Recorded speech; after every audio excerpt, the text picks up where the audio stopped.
19 September 2023। আজ আমরা আছি ভোজবাসাতে। আজ এক রাত থেকে কাল সকালে দেখতে যাব গোমুখ, আর সেখান থেকে ফিরে যাব গঙ্গোত্রীতে। তো আমাদের পুরো জার্নিটা থাকলো এই ভিডিওতে। চলো শুরু করছি।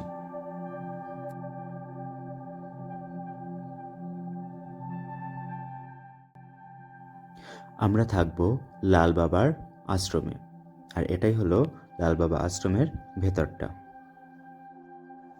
আরামদায়ক কিছু না থাকলেও শীত আটকানোর সব কিছুই রয়েছে এখানে। আর রুম থেকে বেরোলেই চোখে পড়ে সূর্য লোকানো পাহাড়ে মেঘেদের জানালা। এক পাশে মেঘেদের মধ্যে সবুজের লুকোচুরি, আর অন্য পাশে রোদে ঢাকা সবুজ। আর ওই দূরে মাউন্ট শিবলিঙ্গ। আমাদের বিকেলটা কেটেছে এই নদী পাহাড় আর মেঘেদের খেলা দেখতে দেখতে।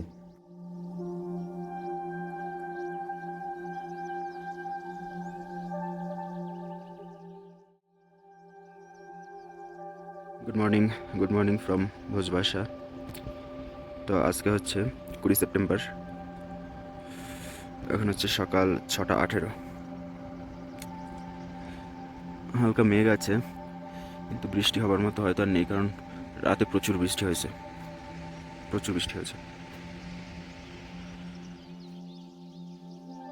এরপর থেকে ঘুরতে যাবার স্মৃতিগুলো মন আর মস্তিষ্কের বাইরেও রঙিন ক্যানভাস করে রাখবো এই জল পাহাড়ের ডায়েরিতে।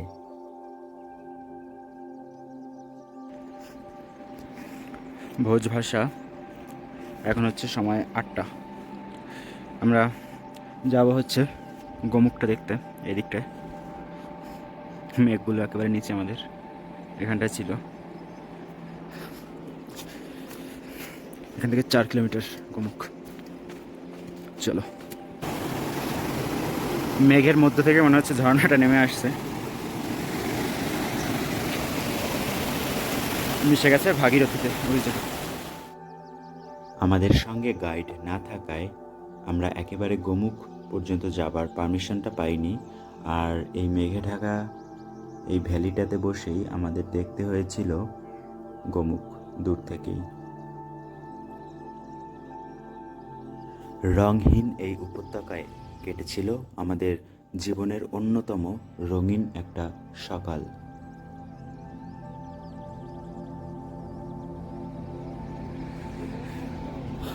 গোমুখটা হচ্ছে এই দিকটায়, আর একটু এগিয়ে।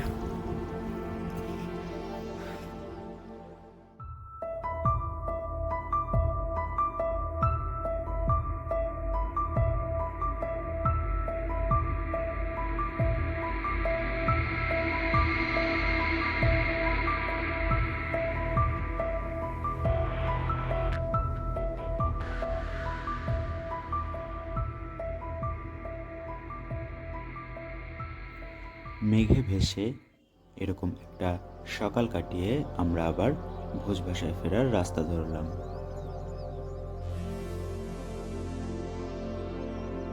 এখন যত তাড়াতাড়ি সম্ভব আমরা ভোজবাসা থেকে বেরিয়ে পড়ব গঙ্গোত্রী যাবার উদ্দেশ্যে।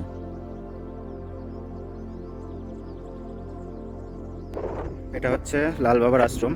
আমরা তো এখানেই ছিলাম রাতে। এখানে হচ্ছে একদিনের থাকা খাওয়া সব নিয়ে 500 টাকা করে রাখে। সকালবেলা হচ্ছে চা দেয়, আর একটা ব্রেকফাস্ট দেয় পায়েস মতো। তারপর হচ্ছে দুপুরে ভাত দেয়, আবার রাতে হচ্ছে ভাত রুটি এসব। তো 500 টাকায় আসলে খারাপ না। আর আমরা হচ্ছে এখন গোমুখ দেখে ফিরলাম। এখন আবার গঙ্গোত্রী যেতে হবে। অনেকটা পথ, 14 কিলোমিটার এখান থেকে গঙ্গোত্রী অবধি। তবে আসতে যতটা কষ্ট হয়েছে এখন অতটা হবে না, তার কারণ এখন হচ্ছে তো পাহাড়, মানে উঁচু জায়গা থেকে নিচু জায়গায় নামবো। 3 ঘন্টায় কমপ্লিট করার ইচ্ছেটা আছে, দেখা যাক কতটা করা যায়। চলো।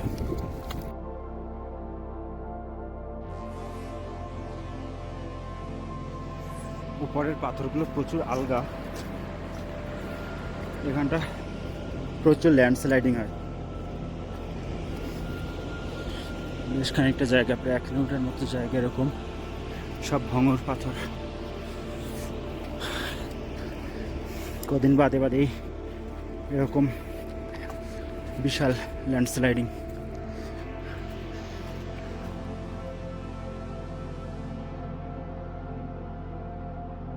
দশটার মধ্যেই বেরিয়ে পড়েছি ভোজবাসা থেকে।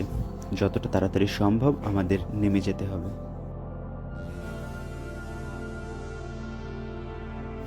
এই পুরো জার্নিটায় মানে হচ্ছে গঙ্গোত্রী থেকে তপবন অবধি এই জায়গাটা সব থেকে বেশি সুন্দর লেগেছে। এই গাছটার জন্যই হয়তো। বেশ কিছু ফটোও তুলেছি যাবার টাইমে, এখন আর দাঁড়ালাম না।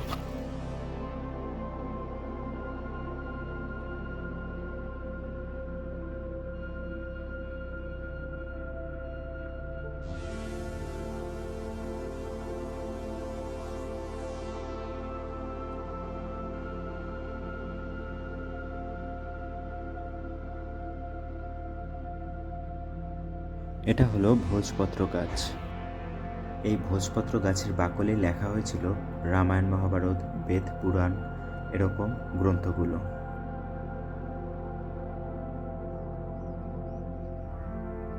স্মৃতি হিসেবে সঙ্গে করে নিয়ে যাচ্ছি এর খানিকটা।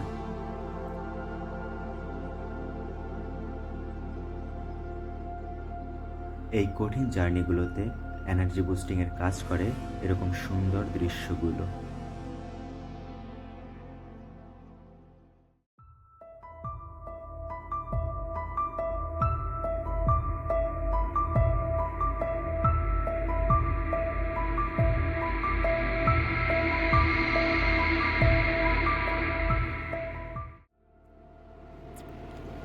তো ট্রেকিংয়ের মাঝখানে এখানের যে রাস্তাগুলো একদম সরু, 2 ফুট হবে কিনা সন্দেহ। উপরে এরকম পাথর আর নিচে 2 ফুট মতো রাস্তা। কোথাও কোথাও 1.5 ফুট দেখেছি, 1.5 ফুট 2 ফুট এরকম।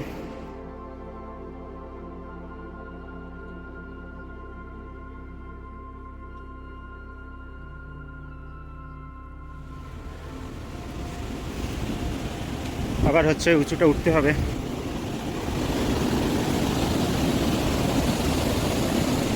সাইড এখান থেকে মিনিমাম 20 মিটার নিচে নদীটা।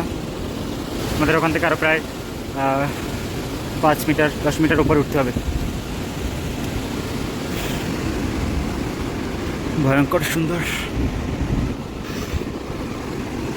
ভাগীরথী, এটাই পরে গঙ্গা নাম ধরেছে, এখন অবধি ভাগীরথী। এই ঢালুটা তো উঠে এলাম প্রায় 10 মিটার মতো। ব্যাপার হচ্ছে এগুলো নামতে বেশ কঠিন, উঠতে আসলে কোনো সমস্যা হয় না, কিন্তু নামাটা হচ্ছে বেশ চ্যালেঞ্জিং। পা সরে যেতে পারে, একটা ভয় কাজ করে, কিন্তু ওঠার সময় আরামসে উঠে আসা যায়। এই জায়গাটা হচ্ছে সব থেকে খাড়া জায়গাগুলোর একটা, একদম পুরো। আর হচ্ছে রাস্তাটাও বেশ সরু, ওই জন্য এই জায়গাটুকুই জাস্ট এরকম রেলিং দেওয়া রয়েছে।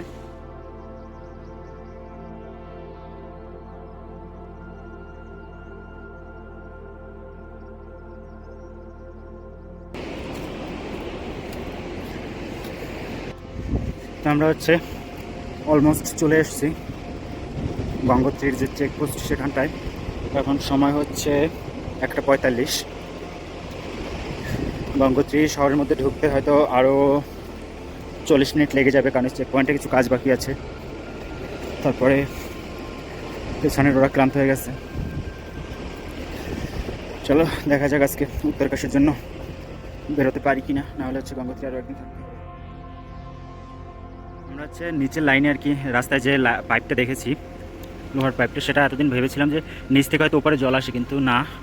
এই যে উপরে ঝর্ণা, মেঘের জল, এই জলটা হচ্ছে এখানে নেমে আসে। এখান থেকে পাইপ দিয়ে হচ্ছে নিচে নেওয়া হয়, নিচে হচ্ছে সেটাই ইউজ করা হয় সব কাজে। এই যে পাইপগুলো, গঙ্গোত্রী শহরের যত জল, খাবার জল সব হচ্ছে এই পাইপগুলোর মাধ্যমে যায়। উপরের বরফ গলা জল সবটাই এরকম প্রায় 4 কিলোমিটার পর্যন্ত পাইপটা বেছানো, পাইপ দুটো। পাহাড়ের ঢালে ওই যে ছোটো ছোটো গাছগুলো দেখা যাচ্ছে, মনে হচ্ছে তো ছোট, কিন্তু আসলে এই এরকম বড় এক একটা প্রত্যেকটাই। এগুলো হচ্ছে 4-5 জনে জড়িয়েও ধরতে পারবে না।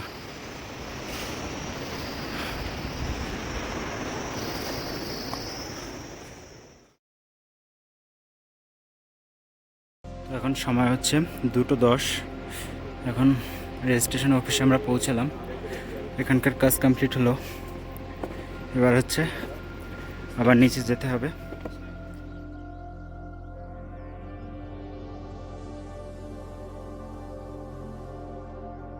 সবাই বেশ ভালো অবস্থাতেই নেমে এলাম, আর এখন সময় 2:30।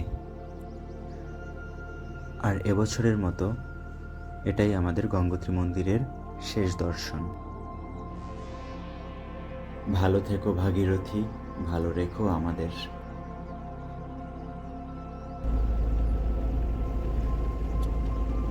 তখন গঙ্গোত্রী এসেই পেয়ে গেছি উত্তরকাশী যাবার জন্য শেয়ার গাড়ি। প্রত্যেকের লেগেছে 300 টাকা করে। আর আমরা রাত হবার আগেই সন্ধ্যার পর পর ঢুকে যাব উত্তরকাশীতে।